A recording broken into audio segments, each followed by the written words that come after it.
Evet, sağ kol birleştirmemi de tamamladım.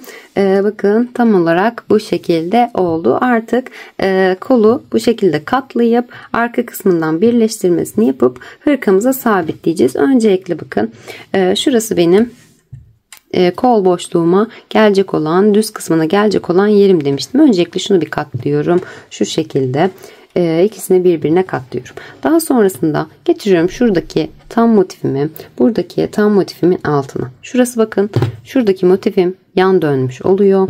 Bunu böyle şuradaki çıkıntılı olanları, yani şu şekilde 1, 2, 3 ve 3 tane tam, bir tane yarım motifim. Şu şekilde katlanarak birbirinin altına geliyor. Şuradan bakın katlarsanız daha doğru sonuca ulaşacaksınız. Yarım motifim burada, yarım motifim burada. Bu yarım motiflerim alt alta geliyor.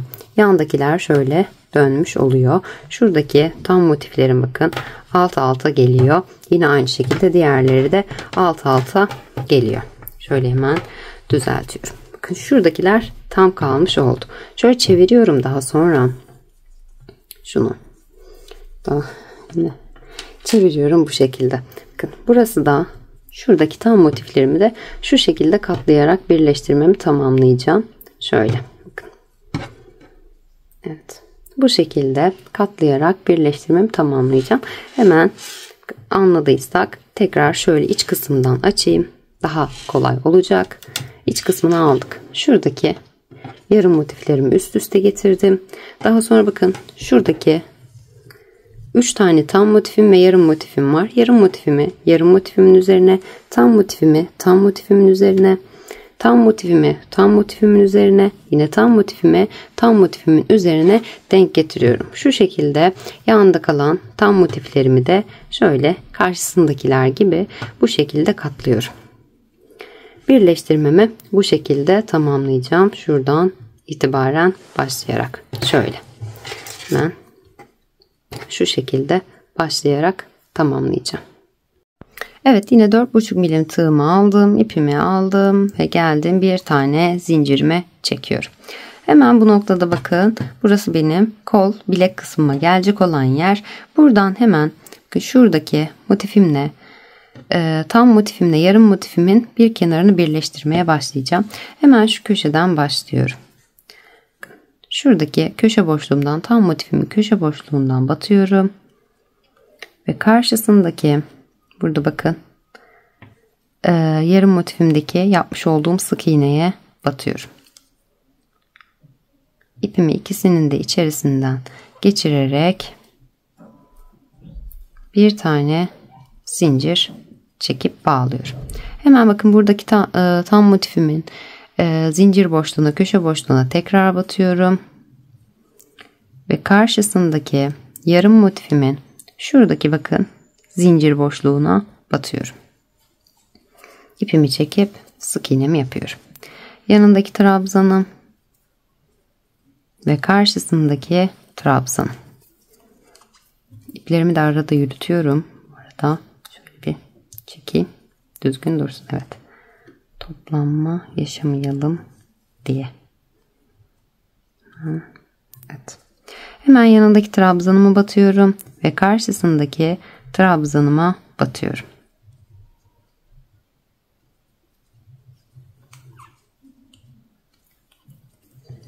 Yanındaki trabzanıma batıyorum.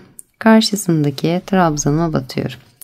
Zincir boşluğuma batıyorum ve karşısındaki zincir boşluğuma batıyorum. Yanındaki trabzanıma batıyorum ve karşısındaki trabzanıma batıyorum.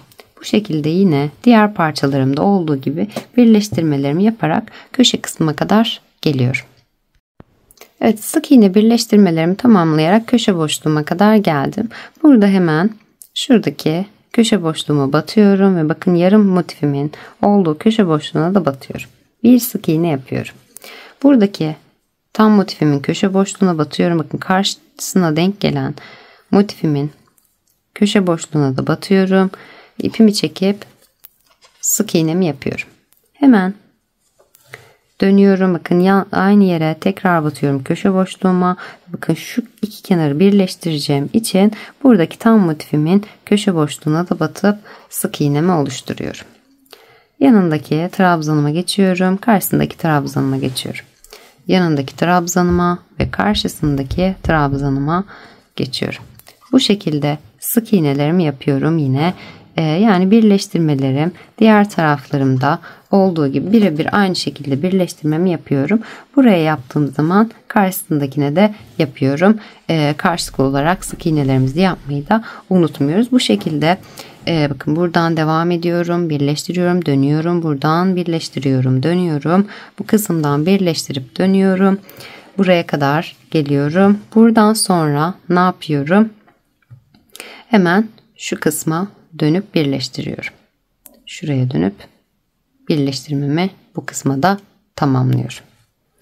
Şuraya kadar geldim. Buradan birleştirdim. Köşemdeyim. Köşemden dönüp bu kısmı birleştiriyorum. En son kenar kapatmasını birlikte yapacağız. Bu şekilde birleştirmelerimizi yapalım ve bu köşe kısmı için tekrar gelelim. Evet, köşeme kadar birleştirmelerimi tamamladım. Şu köşeyi de göstermek istedim ki karışıklık olmasın diye. Buraya kadar geldim. Şu iki parçamı ve şu alt kısmı birleştireceğimi söyledim. Hemen buradan bakın son iki motifimi birleştirdikten sonra dönüyorum. Bakın şuradaki yarım motifimi alıyorum. Buraya tığımı batıyorum ve karşısındaki bakın şuradaki tam motifimin bir kenarının olduğu boşluğa tığımı batıyorum ve sık iğnemi yapıyorum. Hemen yanındaki trabzanıma geçiyorum ve karşısındaki trabzanıma bir sık iğne yapıyorum. Yanındaki trabzanıma ve karşısındaki trabzanıma sık iğnemi oluşturuyorum. Yanındaki ve karşısındaki trabzanıma sık iğnemi oluşturuyorum. Bu şekilde kenar kısma kadar geliyorum ve artık ipimi bu noktada koparıp diğer kısmımı birleştirmesi için tekrar geliyorum. Evet, bu kenarımın birleştirmesini de tamamladıktan hemen sonra şu aradaki boşluğumu, şurası omuz kısmındaki omuz ve kola gelecek parçamın, burası da alt kısma gelecek olan parçamın yeri. Burayı kapatmamız gerekiyor ki kolu soktuğumuz zaman burası bu şekilde boşluk oluşturmasın diye. Hemen bu noktada bir tane zincir çekiyorum. Bakın şuradaki karşılıklı iki motifim var, bakın.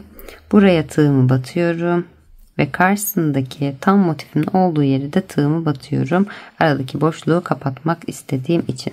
Hemen bu noktada bir tane zincir çekip aradaki boşluğumu da kapatmış oluyorum.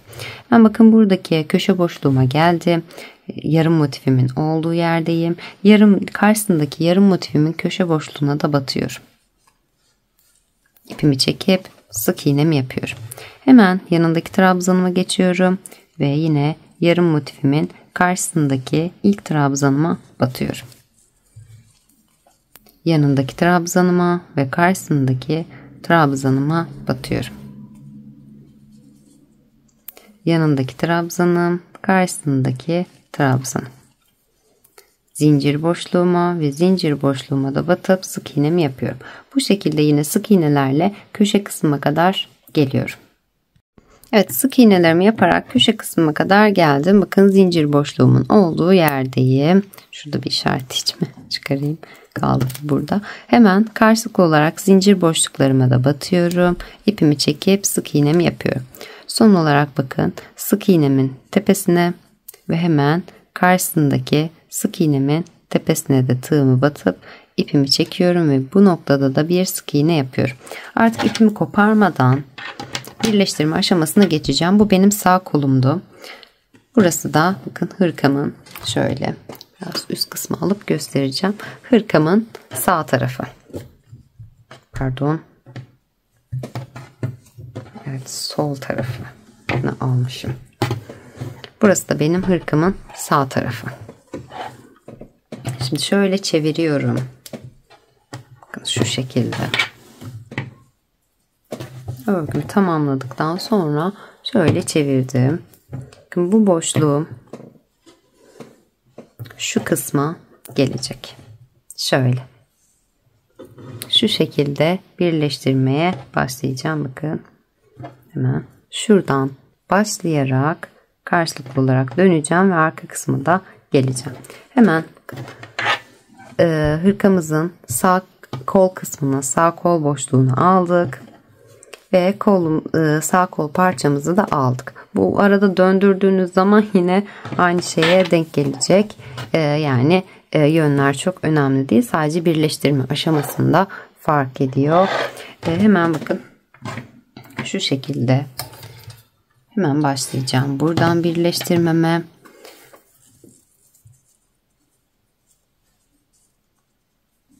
Şuradan en son sık iğnelerimi yaptıktan sonra bir tane zincir çekiyorum bu noktada. Bakın batmış olduğum sık iğneme tekrar batıyorum. Bakın yarım motifimin olduğu yerdeyim. Tekrar batıyorum. Ve karşısındaki bakın şu şekilde ilerleyeceğim. Karşısındaki bakın şurada birleştirdiğim yer var.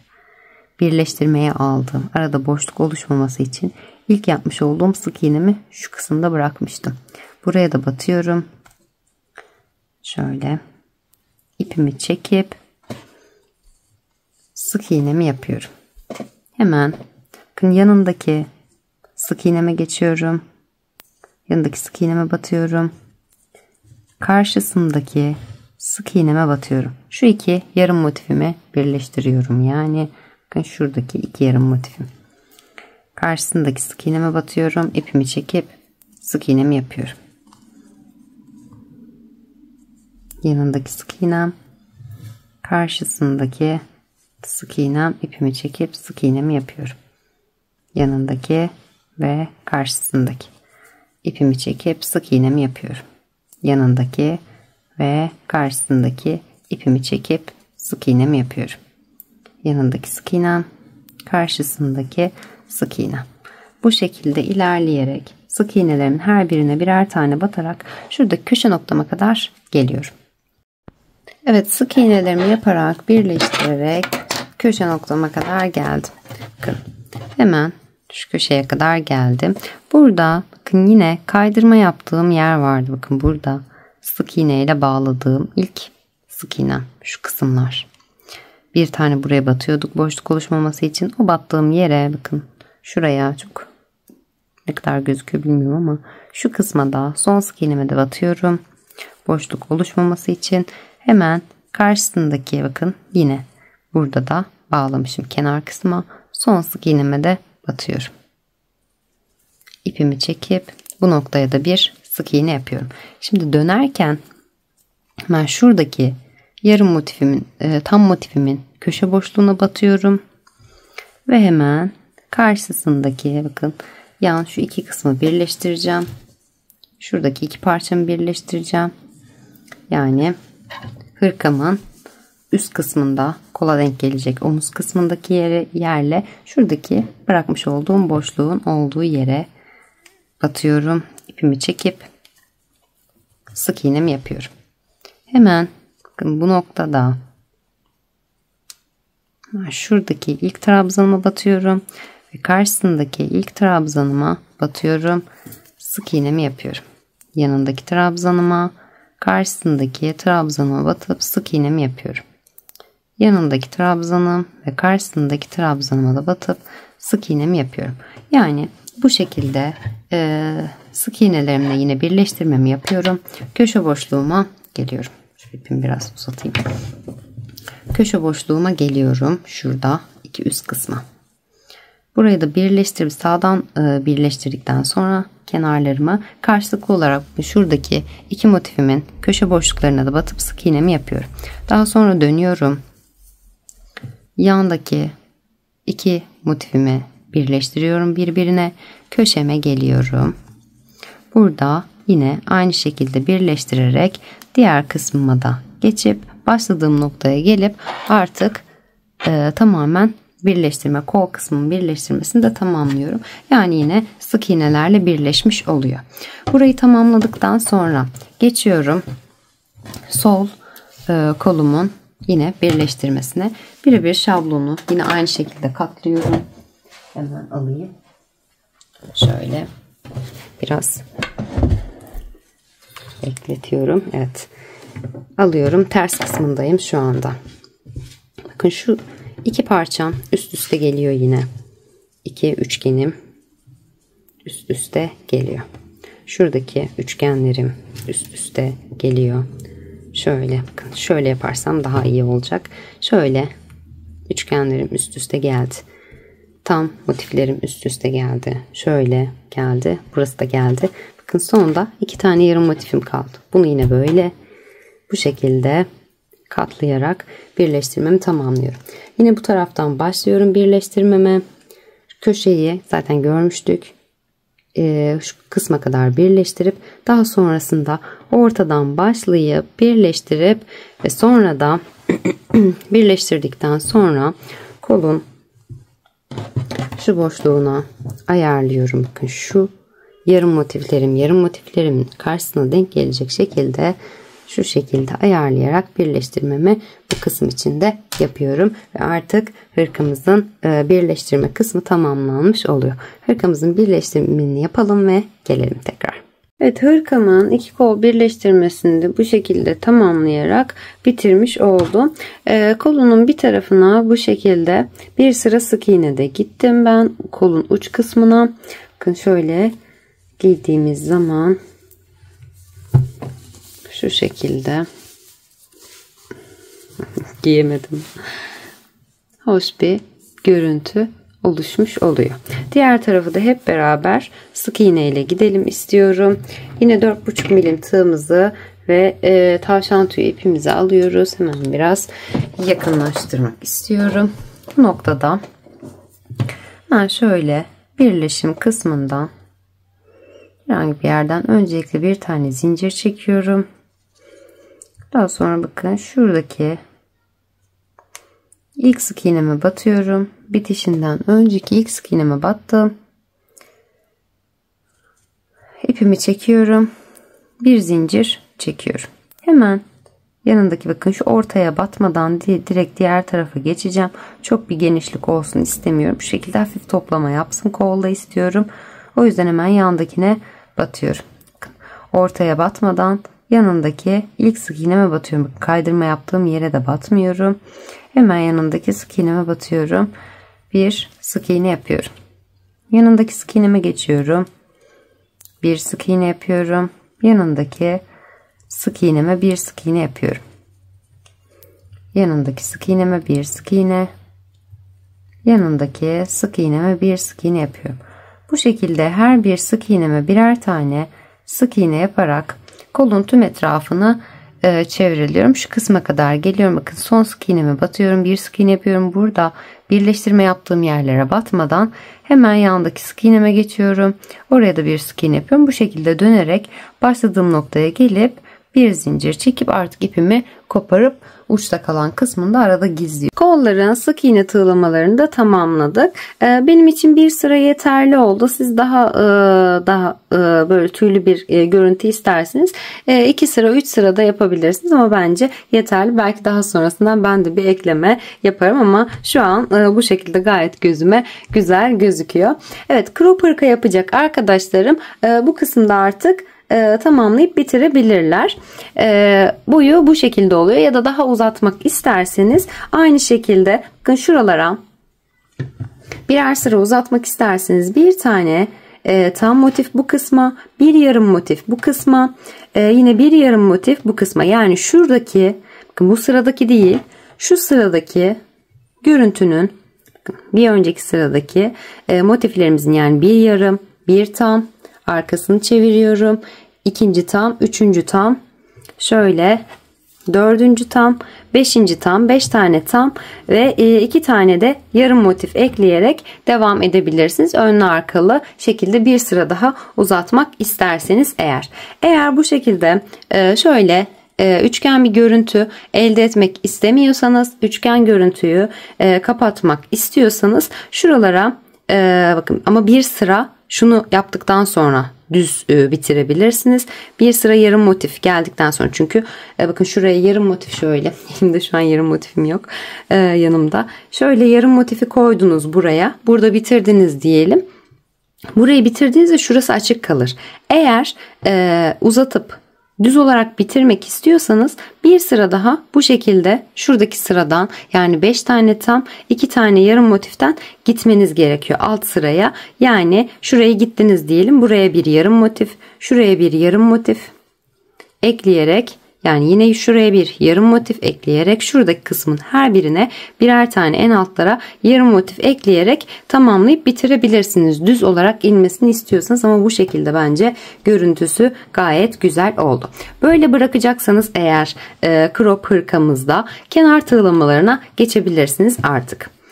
Ya da yarım motifleri eklediniz, birer sıra daha uzattıktan sonra bu kenar tığlamalarına arkadan herhangi bir yerden başlayarak bir sıra sık iğne ile ilerleyip şu alt kısımlardan da sık iğne tığlaması yaparak bitirebilirsiniz. Zaten videonun sonunda ben uzun hırkayı tamamladıktan sonra en son tığlamasını da yapacağım. Detaylı olarak videoyu ileriye sardırarak da nasıl yaptığımı görebilirsiniz. Crop hırka yapanlar artık burada bitirebilirler. Sadece tığlama kısmına devam edebilirler. Hırkamızın yapımı bu şekilde. Şimdi artık motiflerimizi, kalan motiflerimizi de hazırlayıp uzun hırka yapımına devam edeceğiz. Alttan eklemeleri göstererek. Yani aynı şekilde ilerliyor aslında ama dediğim gibi kaç adet eklediğimi, nasıl eklediğimi göstermek için burayı bitirdikten sonra motiflerimizi de hazırlayıp artık geliyoruz. Evet, kısa crop hırkamın tamamlamasını yapmış oldum artık. Daha da uzatmak istiyorum. Uzun hırka şekline getirmek için 27 tane tam motif, 12 tane yarım motif hazırladım ben. Bu boy benim için ideal oldu. Motif sayılarım o şekilde oldu. Şimdi daha kısa ya da daha uzun yapmak isterseniz onun detayından da bahsedeceğim zaten. Hemen bakın, motiflerimin eklemesini şu şekilde hırkamı yukarı doğru alıyorum. Öncelikle biraz boşluk bırakmak istiyorum bu kısımda. Şimdi dediğim gibi 27 tane tam, 12 tane yarım motif hazırladım ben. Şimdi öncelikle bir tane tam motifimi alıyorum. Bakın, arka kısmını alıyorum hırkamın. Ters gelecek şekilde şu iki motifimin, arkadaki iki motifimin arasına bir tane tam motif yerleştiriyorum. Bakın, bu benim ön kısmımın, ön boşluğumun arkasına denk gelmiş oluyor. Şurası benim ön boşluğum. Buraya bir tane tam motif yerleştiriyorum. Hemen yanındaki bakın şu boşluğuma bir tam motif daha yerleştiriyorum. Aynı şekilde dönüyorum. Bir tam motif daha yerleştiriyorum bu kısma. 3 tane arka kısım için tam motifimi oluşturdum. Ön kısmını şu şekilde katlayarak, bakın bu şekilde katlayarak hemen ön kısmına motif yerleştirmelerime geçiş yapacağım. Şöyle bir düzelteyim. Bir tane tam motif alıyorum öncelikle. Yine şuradaki tam motifimin üzerine ekliyorum. Yine bir tam motif daha alıyorum. Bunu da şuradaki en soldaki motifimin üzerine ekliyorum. Daha sonra bakın ön kısma geldim. Ön boşluğum oluşturacak burası. 2 tane yarım motif koyacağım buraya. Hemen şuraya bir tane yarım. Buraya da bir tane yarım motif kullanıyorum. Bir sıra bu şekilde uzatmış oldum motif sayımı, yani hırkamın uzunluğunu. Eğer burada bitirmek istiyorsanız bu şekilde de bitirebilirsiniz. Ne demiştim? Eğer düz olarak bırakmak istiyorsanız da bir sıra bu şekilde gideceksiniz. Mesela crop hırka sizin için kısa geldi. Bir sıra daha uzatmak istediniz. Bu şekilde yapıyorsunuz. Daha sonra bakın bu motifleri ekledikten sonra, yani toplamda 5 tane tam, 2 tane yarım motif ekledikten sonra alt kısmını da düzeltmek istiyorsanız, düz yapmak istiyorsanız, eğer bu üçgenlik olmasın istiyorsanız buraya bir tane yarım, arkasına bakın alta gelecek bir yarım, üstüne bir yarım ekliyorsunuz. Yana, şu yan boşluğuma gelecek şekilde bir yarım böyle katlayarak ekliyorsunuz. Daha sonra geliyoruz 2 yarım, buradaki boşluğa yine ekliyoruz. Bakın düzelttik. Ve daha sonra bir yarım daha alıyoruz ve buraya da katlanmış şekilde yarım motifimizi ekliyoruz.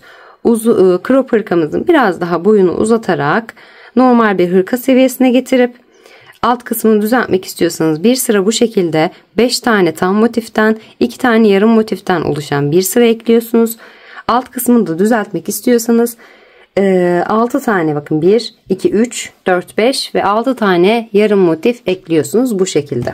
Şimdi ben daha da uzatmak istediğim için şu yarım motiflerimi bir alıyorum öncelikle. Hemen bunları kenara alalım.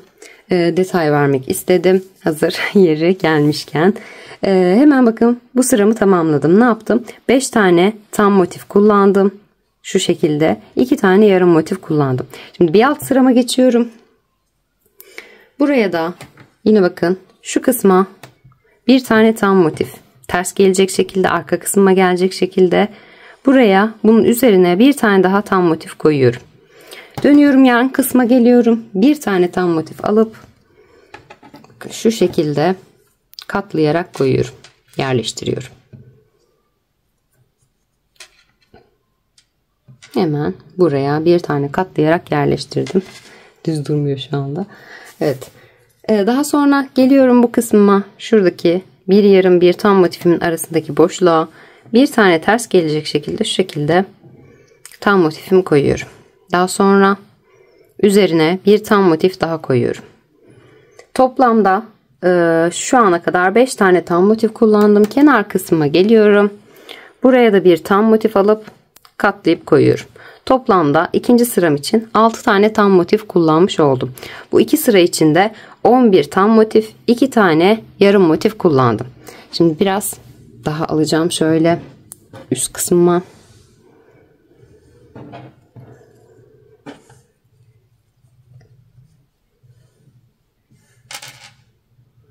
Evet. Hatta şöyle yapalım. Buralara bir işaretleyici takıp birleştireyim. Ben daha sonrasında hırkayı da alalım. Uzatmayı detaylı olarak göstereyim. Evet, şu üstlerdeki boşluklara, birbirine bağlanan kısımlara işaretleyicilerimi taktım. Altlara da ekledikçe işaretleyicilerimle bağlayacağım ki ilerlettiğim zaman benim için daha kolaylık olacak. Yoksa her seferinde düzeltmek zorunda kalacaktım. Şimdiye kadar ne yaptık? Tekrarlayalım. 1, 2, 3, 4 ve 5 tane ilk sıra için tam motif kullandım. 2 tane yarım motif kullandım. Geldim ikinci sırama. İkinci sıramda bir tane tam, 1, 2 tane buraya tam motif, 3 tam motif sağ taraf için, 3 tam motif sol taraf için kullandım. Şimdi alıyorum tam motifimi buradaki parçam gibi aynı şekilde bakın ters bir tam motif koyuyorum şu araya. Hemen bu kısma bakın, aralarındaki dördünü birbirine bağlayan kısma bir işaretleyici takıyorum. Birleştirirken hem işim daha kolay olsun istediğim için. Bakın alttan bir tane eklemiş oldum. Hemen döndüm. Şurada bunun üzerine hemen bir tane daha tam motif ekliyorum. Buraya da tekrar birbirine bağlayacak şekilde hem şu dönüp duruyor, düşüp duruyor. Onu da düzeltmek adına şöyle bir işaretleyici takıyorum. 2 tane tam motif kullandım alt kısmımda. Hemen bakın şu köşeme bir sonrakini taktığımda takarım tekrar. Buraya 2 tane 3. sıramda 2 tane tam motif kullandım. Hemen geliyorum aradaki boşluğuma. Alt kısma bir tane tam motif kullanıyorum. Buraya hemen şuradaki 4 tane motifimi birbirine bağlayacak şekilde işaretleyicimi takıyorum yine.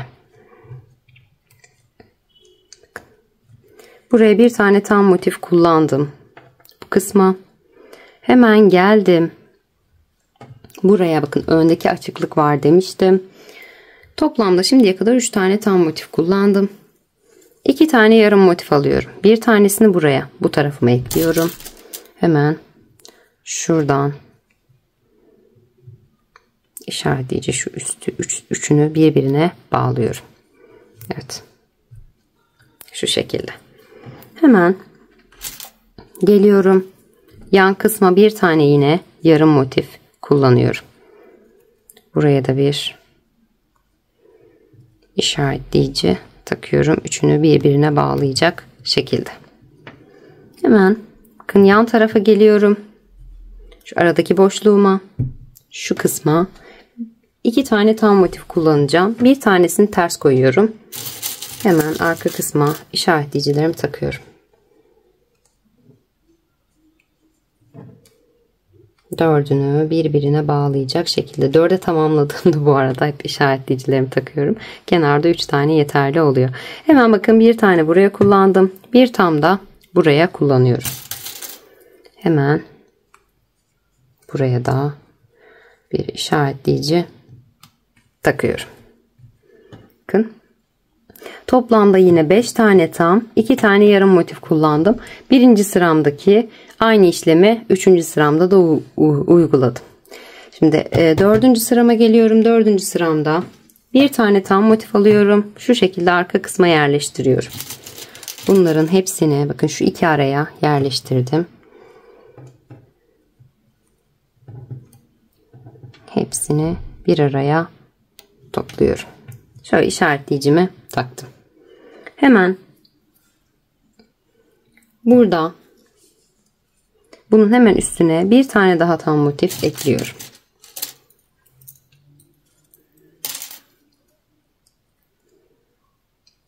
Bu dördüne yine işaretleyicimi takıyorum. Bu arada bu uzunluk benim için yeterli 2 sıra derseniz ya 3 sıra derseniz buraya şu şekilde bu sıramaya 4. sıramda yarım motif ekleyerek ilerleyebilirsiniz. Bakın bir buraya, bir buraya, da 2 tane buraya şöyle arkalı önlü 2 tane yarım motif düz bitirmek istiyorsanız yan kısma bakın 2 tane yarım motif ve yine şu kısma da bir tane yarım motif ekleyerek burada da bitirebilirsiniz. Ama ben uzatacağım birer sıra daha denk gelecek şekilde. Bunu da detaylı olarak göstermek istedim. Yani bir sıra şu şekilde yaptıktan sonra bitiminizi yapmanız gerekiyor. Birinci sıradakini yapıp ikinci sırasında bitirmeniz gerekiyor. Yani hep tam motif kullandığımız sırada bitirmeniz gerekiyor. Bakın ikinci sırada hep tam motif kullandım. 6 tane tam motif kullanmıştım burada. 6 tane yarım motif gelecek şekilde olan sıranızda bitirmeniz gerekiyor. Şimdi 2 tane tam motifimi koydum bu şekilde. Hemen buraya 4. sıramdayım. Kenar kısmıma geldim. Buraya yine bir tane tam motif koyuyorum şu şekilde. Bunları birbirine bağlayacağım. Yine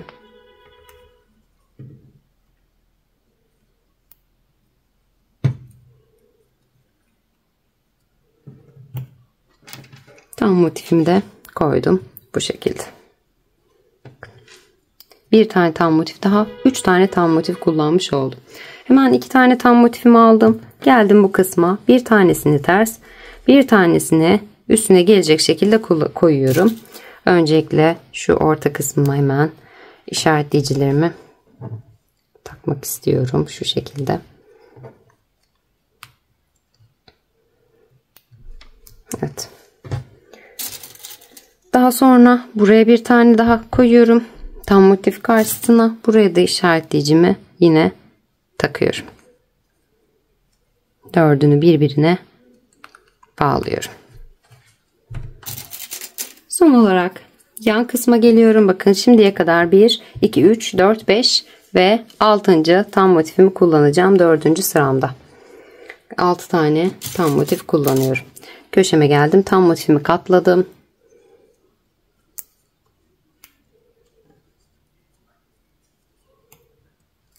Ve dördünü bu şekilde birbirine bağlıyorum. Hem açılımını da gösterirken işaretleyiciler işimizi kolaylaştıracaktır diye düşünüyorum.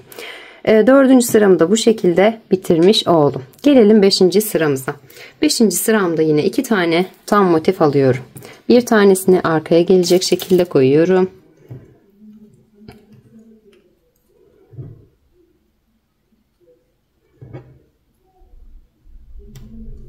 Evet.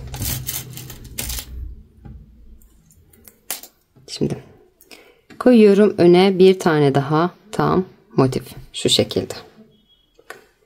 Bunu da şöyle birbirine bağlıyorum. 5. sıramda üst üste gelecek şekilde hazırladım. Bakın. 2 tane tam motif kullandım. Şimdi geliyorum orta kısma. Buraya bir tane tam motif kullanıyorum. Ters olarak koyuyorum.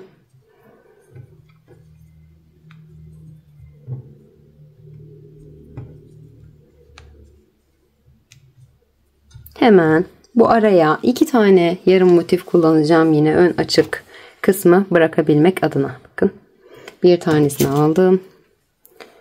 Şöyle işaretleyicimi takıyorum. Üçünü birbirine bağlıyorum.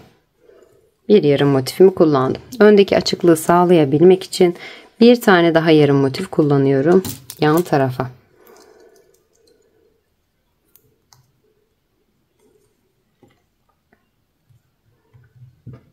Evet. Buraya da yarım motifimi koydum. Şimdiye kadar 1, 2, 3 tane tam, 2 tane yarım motif kullandım. Geldim sol kenarıma. Buraya da 2 tane tam motifim kaldı son olarak. Buraya bir tanesini ters şekilde koyuyorum. Şöyle arkadan onu en son bağlayalım. Şöyle dördünü birbirine bağlıyorum üst kısma. İşaretleyicimi taktım burada. Hemen ön kısmına bunu ters koyduğumun üstüne bir tane daha tam motif ekleyip buraya da işaretleyicimi takıyorum. Bakın, tamamlamış oldum. 5. sıramda kaç tane motif kullandım? 2, 3, 4 ve 5 tane tam motif, 2 tane yarım motif kullandım. Artık ben uzunluğumu burada bitirip alt kısımları düzleyeceğim.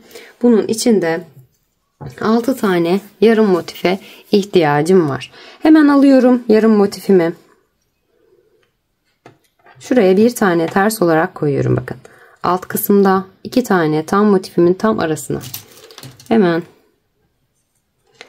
bu noktaya işaretleyicimi takıyorum. Birbirine bağladım. Daha sonra geldim şu kısma. Hatta önce şu önü yapayım. Bu tersin üzerine bir tane daha yarım motif koyuyorum. Dördünü birbirine bağlıyorum. Evet. Şimdi şu alttakine bir işaretleyici takacağım. Ve yine bakın şu kenar kısmıma da iki kenarıma da işaretleyicimi takıp sabitliyorum.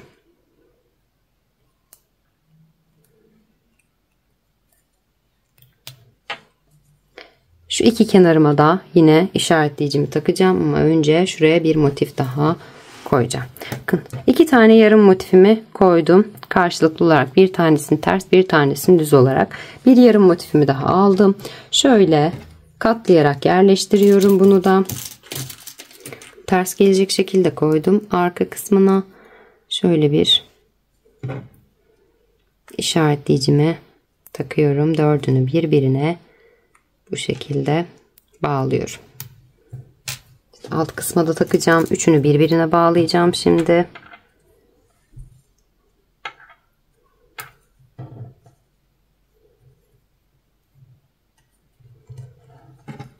Katladım ve bakın şuradaki üçünü de birbirine bağlayacağım.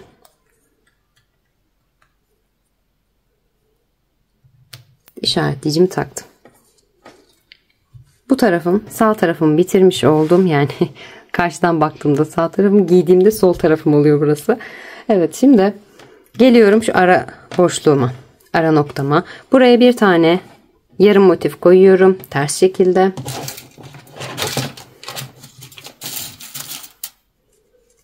Hemen ortadan bakın artta kalanları birbirine bağlıyorum işaretleyicimle. Yani genelde şablonu açık da yapanlar oluyor ama benim bu şekilde daha çok kolayıma geliyor. Bilmiyorum siz nasıl tercih ediyorsunuz ama en azından motifin birleştirmeden sonra olduğu için, devamı olduğu için en azından bir şaşırma olmaması adına daha iyi oluyor bence. Hemen bakın şu iki kenara da alttaki tam motifimle şuradaki yarım motifime de bir işaretleyici takacağım yine birbirine bağlamak için şöyle. Evet. Şimdi geldim. Bunun üzerine bir tane daha yarım motif koydum. Şu şekilde. Buraya da yine dördünü birbirine bağlayacak olan işaretleyicimi takıyorum.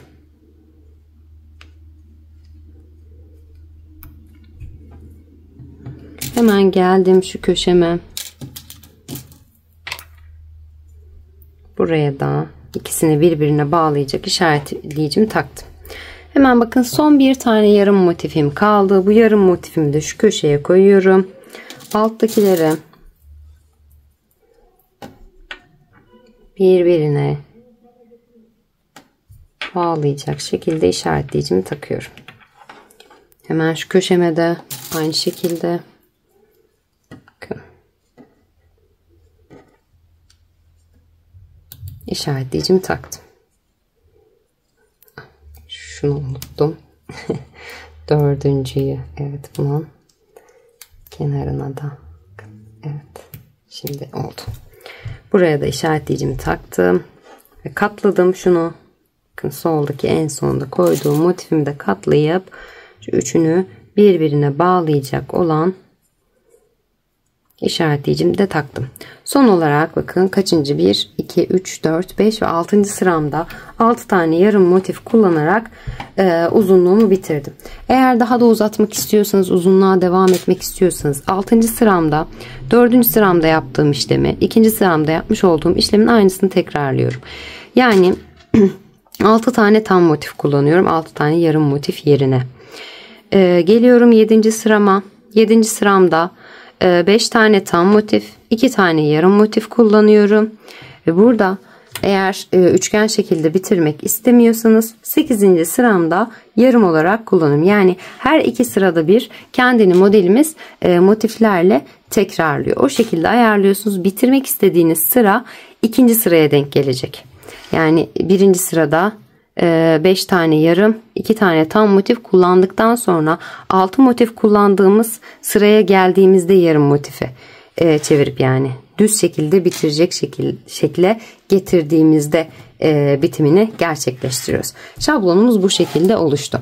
Yani 27 tane dediğim gibi tam motif, 12 tane yarım motif kullanmış oldum. Bakın 1, 2, 3, 4, 5, 6 tane yarım motif burada var. 6 tane yarım motif burada var. Arkadaki tüm motifleri şu şekilde şurayı bağlamamışım. Şu şekilde tam motif olarak geliyor. Şimdi bunun şablonunu da şöyle bir de tüm olarak göstermek istiyorum. Şöyle aldığım zaman inşallah bozulmaz. Evet. Net gözüküyorum her taraf. Evet, tam sığdı ekrana. Gerçekten iyi oldu. Şimdi ilk sıramdayım. İlk sıramda toplamda önlü arkalı olarak ne kullanmışım? Bakın 1, 2, 3, 4, 5 tane tam motif. 1, 2 tane kenarlara yarım motif. 1, 2, 3, 4, 5, 6 tane ikinci sıramda tam motif. 3. sıramdayım. 1, 2, 3, 4, 5 tane tam motif. 1, 2 tane yarım motif kenarlara. Şimdi geldim. 4. sıramdayım. 1, 2, 3, 4, 5, 6 tane tam motif. Geldim 5. sıramdayım. 1, 2, 3, 4, 5 tane tam motif. 1 ve 2 tane yarım motif. Geldim 6. sırama. 6. sıramda her bir boşluğuma birer tane yarım motif kullanarak 6 tane yarım motif kullanmış oldum. Şablonumun bu şekilde düz görüntüsü birleştirirken bu şekilde daha kolay olacaktır tabii ki. Ama ayarlarken, ilk başta ayarlamamı yaparken o şekilde yapmak benim daha da kolayıma geldi. Bu şekilde bakın birleştirmelerinizi tamamlıyoruz. Zaten sık iğneyle birleştirmeyi öğrenmiştik. Hemen şuradan başlayarak sırasıyla birleştirmeme devam edeceğim. Bakın şu köşemden başladım. Birleştirdim. Geldim. Döndüm. Birleştirdim. Geldim. Döndüm. Birleştirdim. Geldim sona. Döndüm. Birleştirdim. Geldim.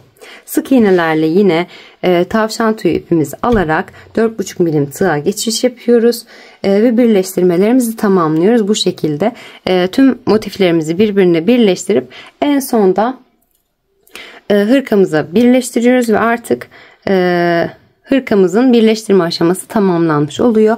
Bu birleştirmelerimizi tamamlayıp hırkamızın kenar tığlamaları için gelelim.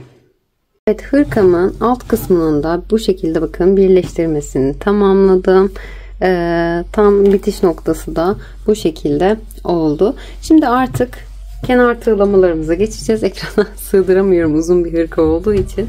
Bakın bu şekilde artık tığlama kısmına geçiş yapacağım. Enseden başlayacağım tığlamama.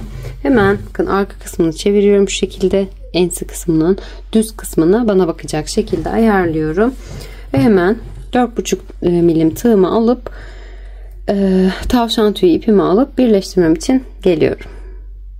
Kenar tığlamalarını yapacağız. Hemen bakın şu köşemden başlayacağım. Herhangi bir sık iğnemin üzerinden başlayarak tığlamama devam edeceğim. Bakın hemen şuradan mesela başlayalım. Buradaki sık iğneye battım. İpimi çektim ve bir tane zincir çektim. Aynı noktaya tekrar battım ve bir sık iğne yaptım.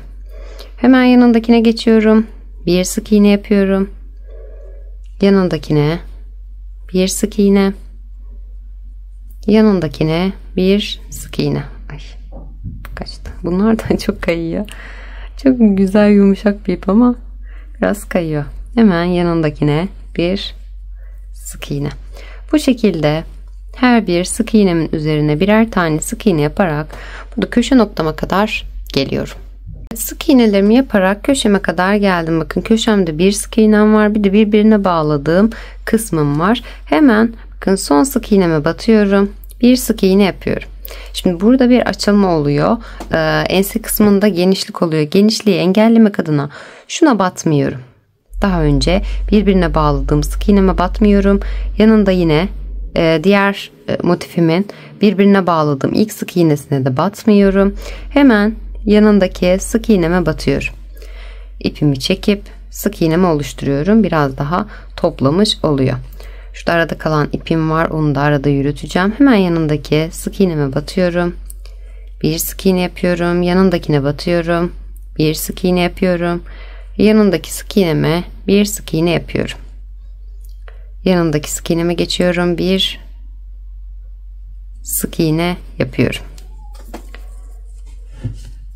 Hemen yanındaki sık iğneme bir sık iğne. Bu şekilde yine her bir sık iğneme birer tane sık iğne yaparak bakın buradaki köşe boşluğuma kadar geliyorum. Sık iğnelerimi yaparak köşeme kadar geldim. Bakın burada battığım noktalar da var. Şurada köşe boşluğumun olduğu yer de var. Şurası. Bakın buralara da batacağım. Buralara da batmadan döneceğim, pardon. Hemen bakın şu kısma batmıyorum. Yanındaki bakın köşe boşluğumun olduğu yere de batmayıp ilk trabzanımın tepesine batıyorum ve bir sık iğne yapıyorum. Hemen yanındaki trabzanıma geçiyorum, bir sık iğne yapıyorum. Yanındaki trabzanıma geçiyorum, bir sık iğne yapıyorum. Aradaki zincir boşluğuma bir sık iğne, trabzanımın tepesine bir sık iğne, trabzanımın tepesine bir sık iğne, yine trabzan tepeme bir sık iğne, buradaki zincir boşluğuma bir sık iğne. Bakın geçişim şöyle gayet düzgün durdu. Hemen yanındaki bakın ilk trabzanıma bir sık iğne yapıyorum. Bu şekilde yine her bir trabzanıma birer tane sık iğne yaparak zincir boşluklarıma da sık iğne yaparak köşe boşluğuma kadar ilerliyorum. Trabzanlarımın her birine sık iğnelerimi yaparak bakın köşedeki zincir boşluğuma kadar geldim. Buraya batmadan direkt bakın ilk sık iğnem, kaydırma yaptığım sık iğneme batacağım bu sefer. Şimdi burada bir üçgenleşme olduğu için toplamasını istemiyorum. Daha açık durmasını istediğim için daha önce batmış olduğum, birleştirme yapmış olduğum sık iğnemin tepesine de tığımı batıp sık iğnemi yapıyorum. Bakın geçişim bu şekilde gözüktü. Daha sonra şu toplanan ipleri şu şekilde çıkaracağım. Tüyleri ön kısımda biraz daha dolu gözüksün istiyorum. Hemen yanındaki sık iğneme batıyorum. Bir sık iğne yapıyorum.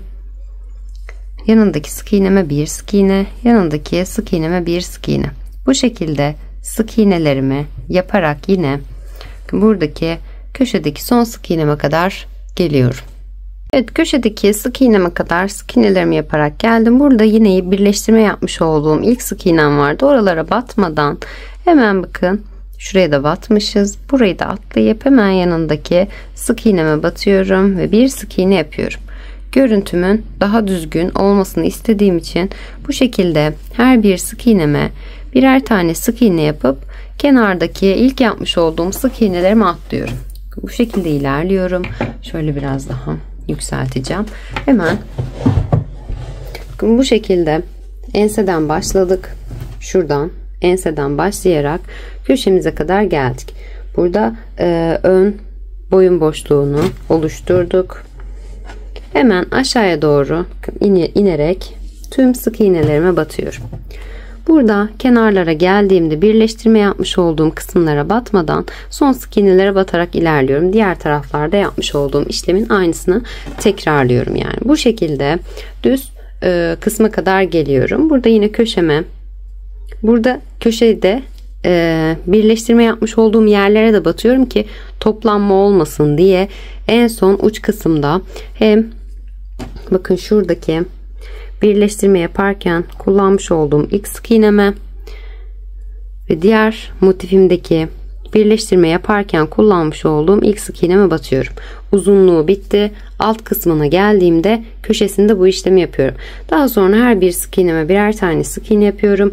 Burada birleştirme yaparken batmış olduğum yerlere batmadan hemen yandakine atlıyorum. Yine aynı şekilde ilerleyerek tüm bakın taban kısmımı, alt kısmımı da bu şekilde yürütüyorum. Artık taban çanta yapımından sürekli taban olarak alışmışım. Bu şekilde alt kısmını da köşeme kadar yürütüyorum. Köşeme gelip diğer köşemde yine bakın burada kaydırma yapmış olduğum yer var. Buraya da batıyorum. Yine aynı şekilde kaydırma yapmış olduğum yer var. Buraya da batarak ikisine de birer tane sık iğne yaparak dönüyorum. Daha sonra uzun kısmını da tamamlayıp bakın burada yine aynı işlemlere devam ederek köşelere ilk sık iğnelere batmadan ilerleyerek burada yine ense kısmına kadar başladığımız yere kadar geliyoruz. Tüm etrafıma bir sıra sık iğne sırası gittim ve başladığım noktaya geldim. Ben bir sıra daha gitmek istiyorum. Eğer bu incelik sizin için yeterliyse devam etmenize gerek yok. Ya da daha kalın yapmak istiyorsanız ben 2 sıra yeterli olacağını düşünüyorum. 3 sırada yapabilirsiniz. 4 sırada yapabilirsiniz. Sık iğnelerinizi bu şekilde devam edebilirsiniz. Şimdi başladığım noktaya geldim. İlk başta yapmış olduğum sık iğnemin tepesine tığımı batıyorum. İpimi çekip bir sık iğne yaparak üst sırama geçiş yapıyorum. Bu noktada hemen bir işaretleyici kullanacağım ki başladığım nokta karışmasın diye spiral bir şekilde üst sırama geçiş yaptım çünkü.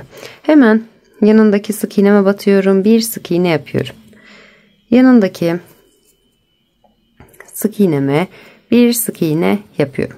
Bu sıramda farklı olarak hiçbir şey yapmadan sadece bir önceki sıramda yapmış olduğum sık iğnelerimin her birine sık iğnelerimi yaparak başladığım noktaya gelip ipimi koparacağım. Dediğim gibi siz 3 sıra yapmak istersiniz, 4 sıra yapmak istersiniz ya da 2 sıra yeterli olur sizin için. İstediğiniz kalınlığa, ebata ulaşana kadar bu şekilde sık iğnelerini arttırma, eksiltme yapmadan devam edebilirsiniz. Hırkamızın yapımı bu şekilde. Umarım memnun kalmışsınızdır.